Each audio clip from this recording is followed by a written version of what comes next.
बोले प्रधान जी वो तारलन कर दिया काम। फिर यहां से हुड्डा साहब ने एक अनाउंस करी कि भाई कल घिकारा गांव में पंचायत होगी। हमारे साथियों ने ये जो किसान यूनियन में काम करते हैं रणवीर फौजी और ये गसोला जी, इनने संपर्क किया और उसके बाद यहाँ आएंगे। जब मेरे से सरपंच साहब ने विचार विमर्श किया कि पंचायत वाली बात है, तो मैं कहने लगा भाई पंचायत का एक वसूल होता है कि पंचायत जिसके खिलाफ होती है उसका हाजिर होना जरूरी है ताकि उसकी बात भी सुनी जा सके। ये सोमेश, इसके बाप और दो भाई थे। इसका फादर एक्सपायर हो गया, फौजी आदमी था। इसका चाचा बॉम्बे में सेटल है, उसका अपना कारोबार है। और ये सोमेश और भी दो भाई हैं, एक इससे छोटा है। ये 14-15 साल की उम्र में दोनों भाई अपने चाचा के पास चले गए थे। गांव में एक अभी नहीं रहा, न हाथ रह रहे। गांव वालों को नहीं पता ये कहां रहता है। बड़ा तेज लड़का है। आपने देखा होगा कि बीजेपी के एमएलए से लेकर राष्ट्रपति तक सबके साथ फोटो से।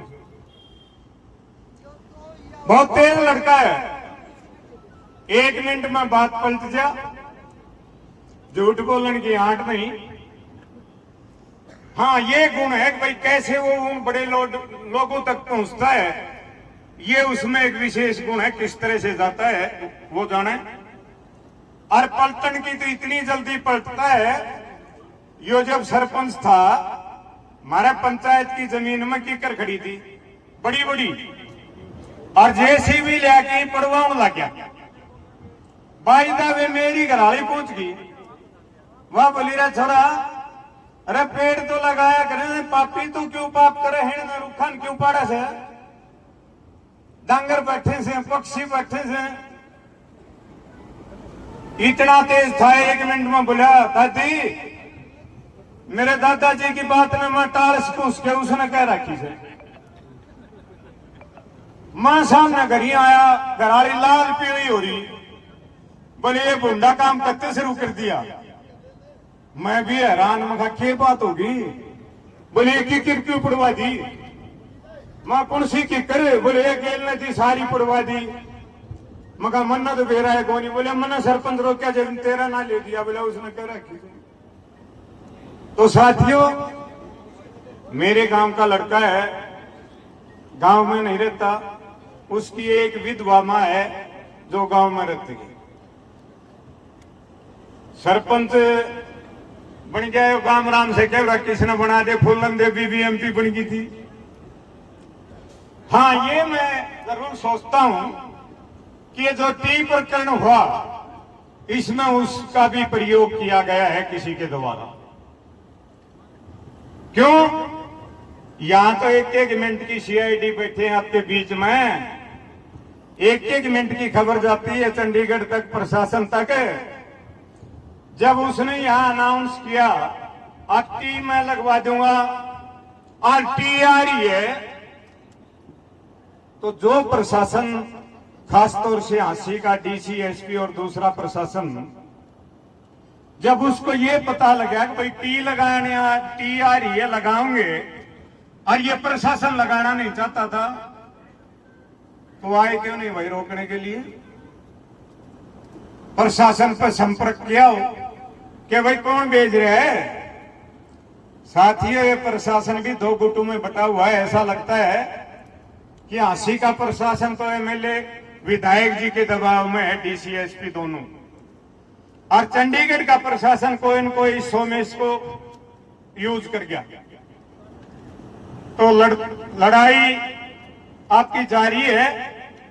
उस टी प्रकरण के कारण जो भी आपको दिक्कत हुई, एक आंदोलन चल रहा था, कुछ हमारे नौजवान बूढ़े भूख हड़ताल पे बैठे थे। एक आंदोलन की गति होती है, एक जोश होता है। उस टी प्रकरण के कारण वो गति में अवरोध पैदा हुआ और वो मेरे गांव के एक सरपंच के कारण हुआ, उसके लिए मैं आप सभी से अपनी तरफ से, पूरे गांव की तरफ से आप लोगों से क्षमा चाहता हूं। साथियों, सर छोटू राम जी कह गए कि ऐ भोले किसान, तू दो बात मान ले, एक बोलना सीख ले, एक अपने और पराये की पहचान कर ले। ये सोमेश की पहचान कर लेते तो ये मुद्दा ही नहीं बनता। पीने का पानी तो सबको चाहिए। ये बीजेपी सरकार झूठे नारों और झूठे वादों की सरकार है। इस देश का प्रधानमंत्री आदरणीय नरेंद्र मोदी जी नारा देते हैं, हर घर नल, हर घर नल। और जब चैनत गांव की माताएं, बहनें, बुजुर्ग अपने घर के लिए नल की मांग करते हैं तो ये बीजेपी सरकार लाठियां बरसाती है, हमारी बहन बेटियों के ऊपर लाठियां बरसाती है। शर्म की बात है। साथियों, मैंने एसपी का एक बयान पढ़ा, हांसी एसपी का, कि भाई अगर ये भूख हड़ताल वाला कोई मर गया तो कमेटी वालों के खिलाफ मुकदमा दर्ज करेंगे, वो जिम्मेवार होंगे। डराने के लिए, दबाव बनाने के लिए। एसपी साहब, ये देश संविधान से चलता है।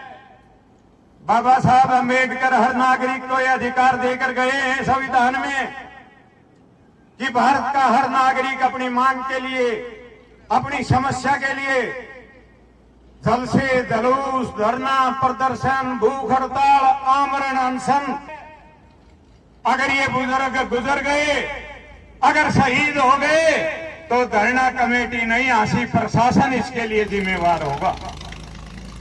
तो साथियों, मैं तो अपने पूरे गांव की तरफ से, खाप का प्रवक्ता होने के नाते खाप की तरफ से आपको यह आश्वासन देता हूं कि इस लड़ाई में, ये पेट की लड़ाई है, प्यास की लड़ाई है, लेकिन दुर्भाग्य है इस देश का, इस किसान का, इस गरीब का नौजवान बेटा सीमा पर अपना खून देता है और उसकी मां और बहन जब पानी मांगती हैं तो पुलिस की लाठियां बरसती हैं, गोलियां चलती हैं। और उससे भी ज्यादा न्यो कहा करें, समझदार की मर्ज है। ये पुलिस वाले हमारे बेटे भाई हैं, क्या तो किसान के हैं या मजदूर के हैं। ये लाठियां भी बरसाते हैं और धूप में खड़े से हमारी मां बहन तरस खा कर, एक नौजवान बेटा धूप में खड़ा है सुबह के, आपको पीने का पानी नहीं, पीने के पानी के लिए लाठियां खा रही हैं, लेकिन उसके बावजूद भी उस सिपाही को कहती है, बेटा पानी पिएगा के, कई बार का काम में खड़ा है। क्यों कहती हैं? वो भी हमारा खून है, उनकी मजबूरी है, प्रशासन के आदेश से नौकरी करनी पड़ती है। तो साथियों, आपकी कामयाबी होगी। 13 महीने आंदोलन चला, कितलाना टोल पे मैंने बहुत लोग कहा करते, बोले प्रधान जी मोदी के मानेगा। मैं एक ही जवाब दिया करता, भाई हम के मान गए सा, तो मानना आपने भी नहीं है, मानना पड़ेगा हरियाणा सरकार को, सैनी साहब को। और ये सैनी तो काम का रहनिया है, या बीजेपी गांव और शहर के बीच में भी फूट डालने की कोशिश करेंगे। भाई शहर वाले भी हमारे भाई हैं, आधा शहर तो गांव में मनसा की बस रहा है, हमारे भाई बस रहे हैं, और जो मूल रूप से शहरी हैं वो भी हमारे भाई हैं, उनसे कोई विरोध थोड़ा ही है। हम ये चाहते हैं कि उनको भी पानी मिले, हमें भी पानी मिले, इस हरियाणा के हर नागरिक को स्वच्छ पानी मिले। आप लड़ाई लड़ते रहो,